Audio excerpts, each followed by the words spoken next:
Hey guys, what's up?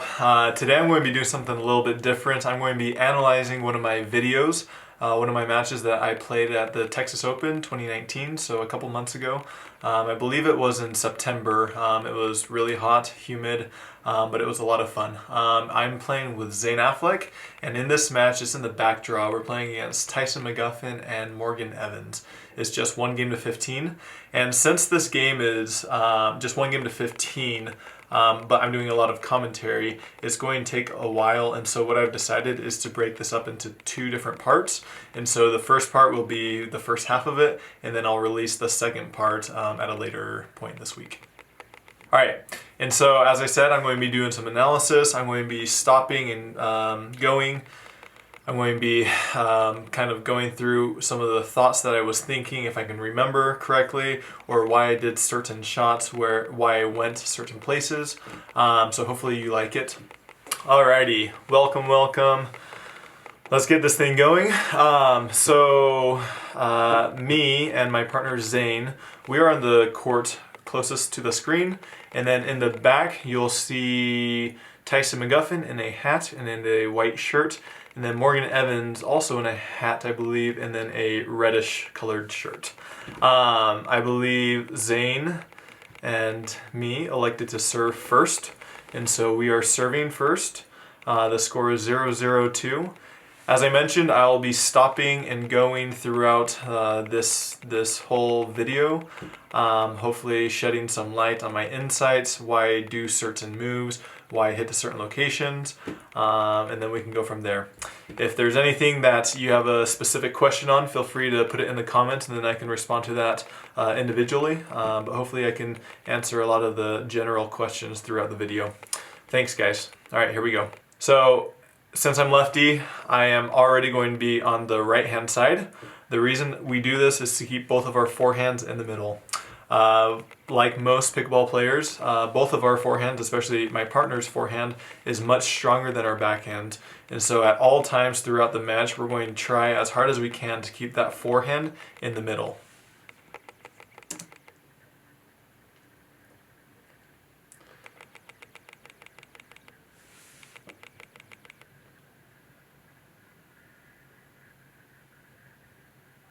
So on that shot, Morgan just simply popped it up a little bit too high. Zane is super athletic, and so he was ready to pounce on that right away. I don't think Morgan will be giving Zane too many of those shots here in this game. So I believe it is 102. Tyson hit a great deep ball, and I ended up missing it into the net. So it is a side out now. Zane is receiving, and on this point we're going to switch after Zane returns it in order to keep both of our forehands in the middle.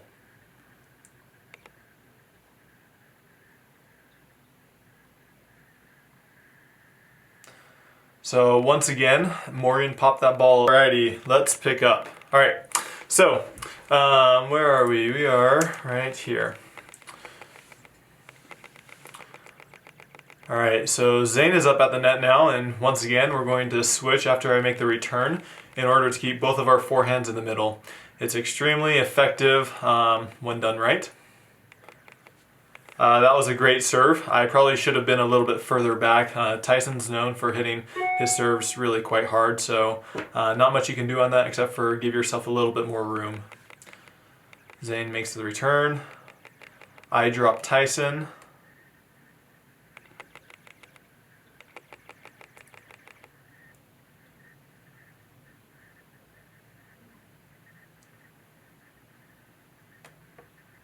Zane's doing a lot of movement around the court, which is okay with me.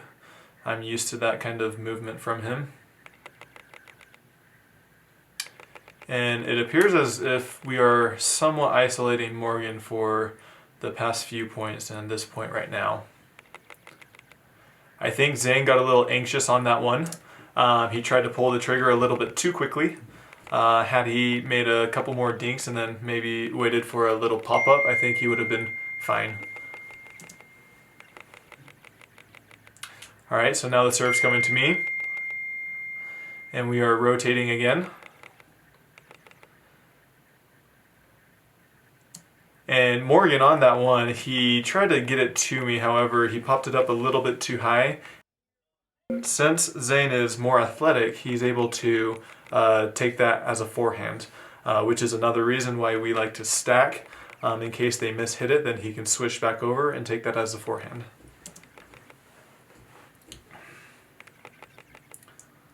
Zane likes to talk to himself, as do a lot of the other top players. Alright, so Zane gets a ball, he drives it.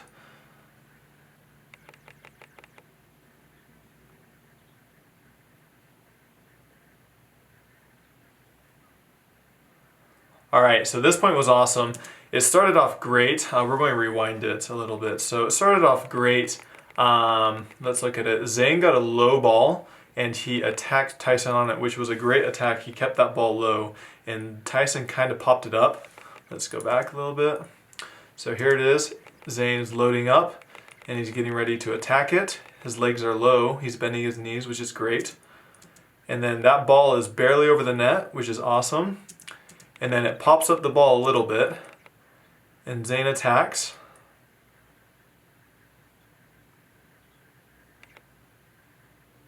And then Zane hit Tyson a ball that was wide enough to pull him off the court, and it opened up around the post for Tyson, and Tyson went with it. He hit around the post, and I was anticipating that shot. And so I was already on the line covering it, waiting for him to do that, and I made that ball over. And then Zane just simply missed one a little bit out. I think he missed it probably 2 or 3 inches out, so just barely out.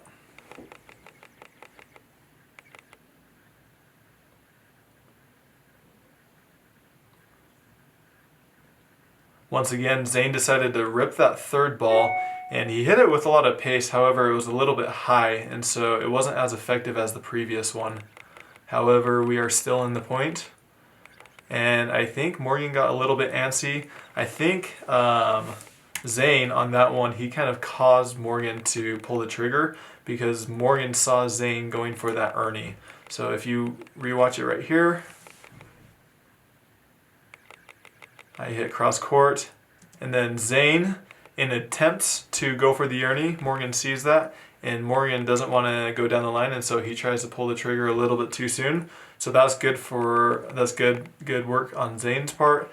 And on my part, I should have been in the middle a little bit more. In case that would have gone over, I would have been there to cover that for him.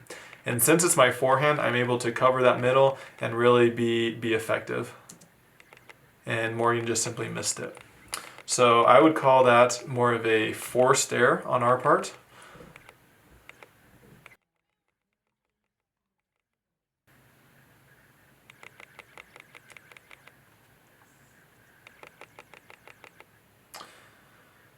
That was another good deep return by Morgan. I got to bend my legs and get that ball over the net.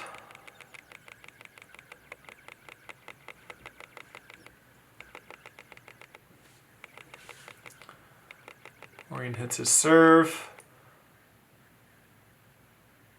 And then Tyson misses one out. I think Tyson was going for a little bit too much on that.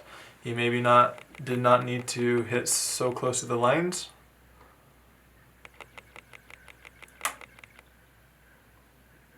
And that was once again a little bit too high, and Zane capitalized on it and attacked it.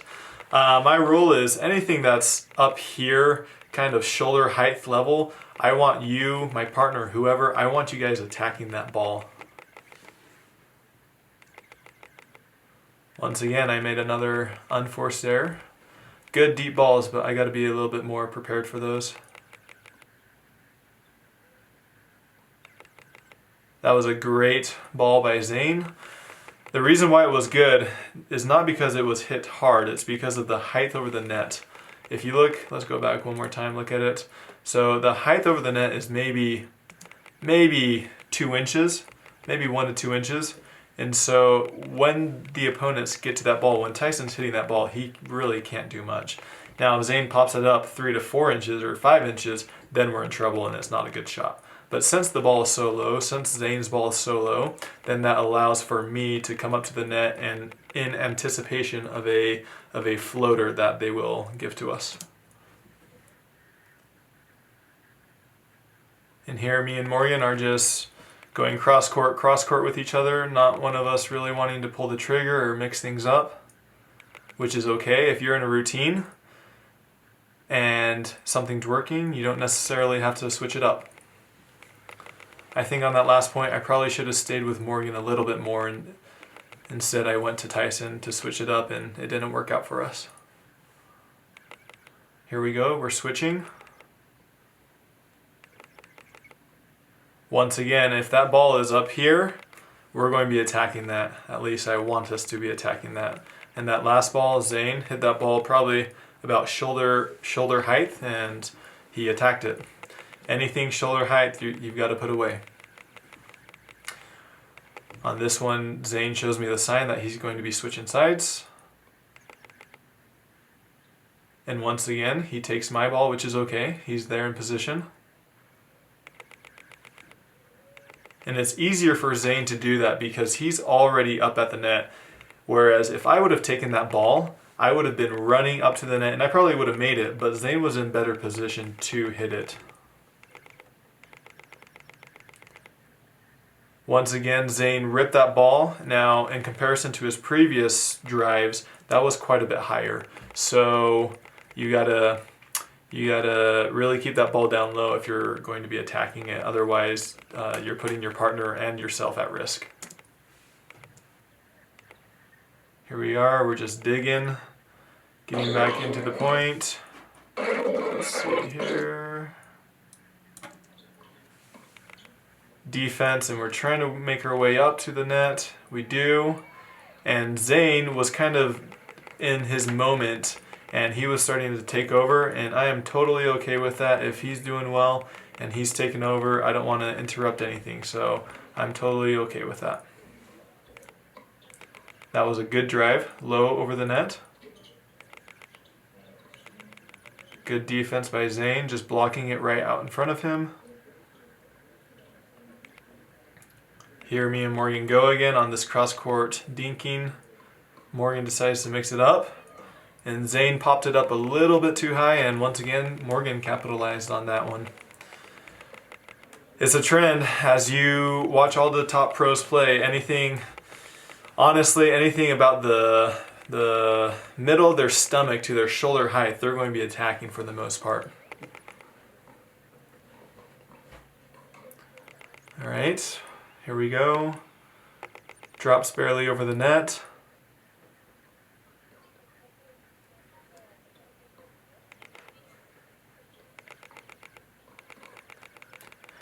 I think Tyson got a little lucky on that last one. He sped it up at Zane, and Zane had an easy block, and he got to it. However, he just missed it. I think more times out of not, Zane or myself or anyone for that matter, they'll make those types of balls.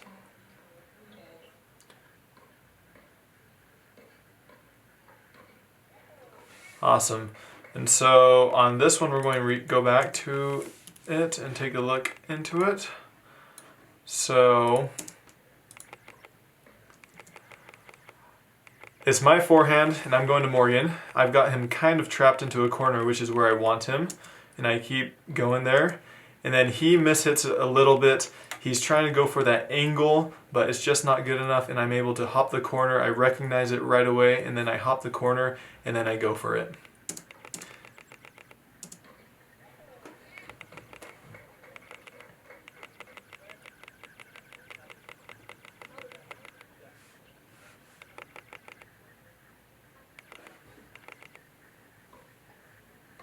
Tyson hits some good deep serves, which is very effective.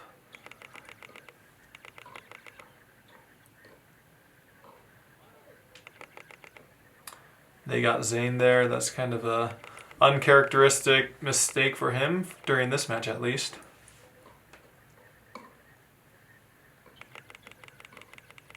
And once again, they just popped it up a little bit too high. And once they pop it up that high, you've really got to give it all you got. You don't want you don't want them to get lucky, and so you really got to put a lot of pace on that ball when you're attacking it. Once again, Zane drove that ball, and it was a good drive.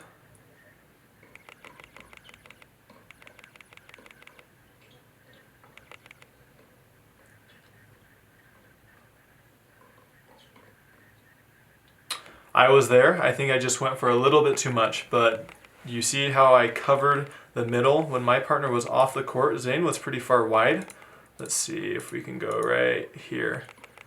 Yep, so Zane was looking for the uriney, and so he was completely off the court. However, I was in the middle, which is good positioning. I just simply missed that ball.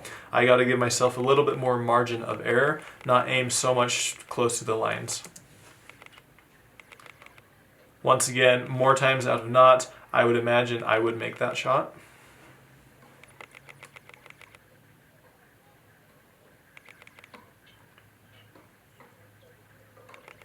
And that's a great deep return by Tyson.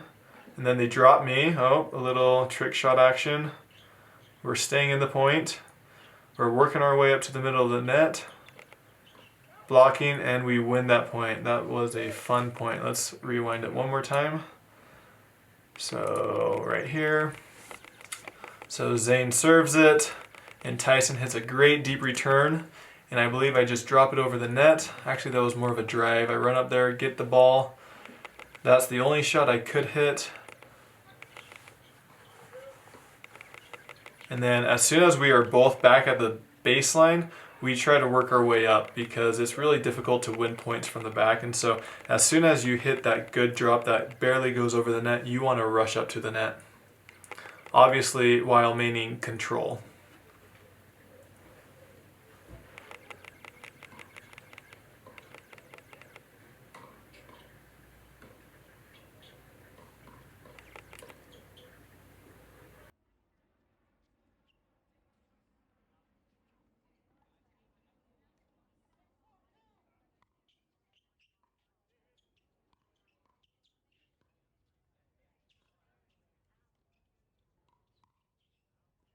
Position, he just swung a little bit too hard and missed it, but I loved how he was covering the middle. What a lot of people don't understand in pickleball, especially at the lower levels, is movement with your partner. When your partner is off the court or moving to the side, you've got to move with that person. So if I'm completely off the court just like I was that last point, Zane was right in the middle and he was able to clean up the mess.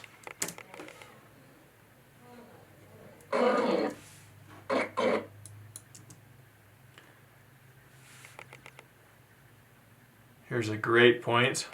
A lot of volley action.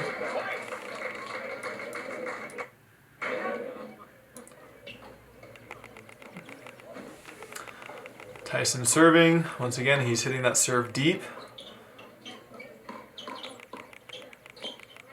I think Zane got lucky on that ball. I'm pretty sure his was going out. He swung pretty hard on it. Here we are just trying to drop the balls, and Tyson hit a great ball.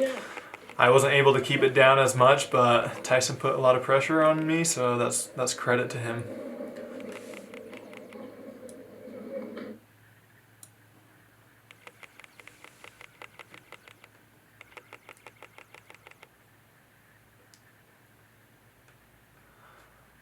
Seems like I've been missing quite a few balls that are deep. I've got to work on that.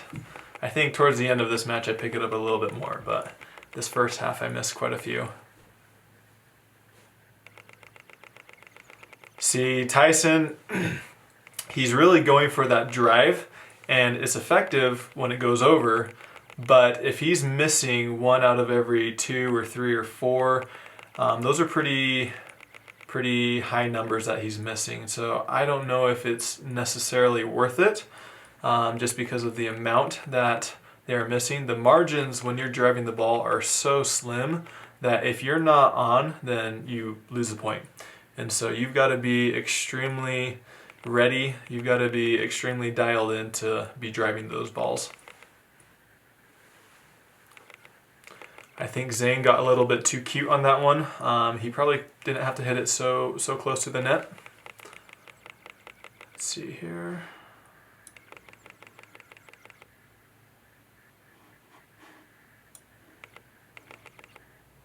That was a great speed up by Zane. A little bit high, but it was a great speed up.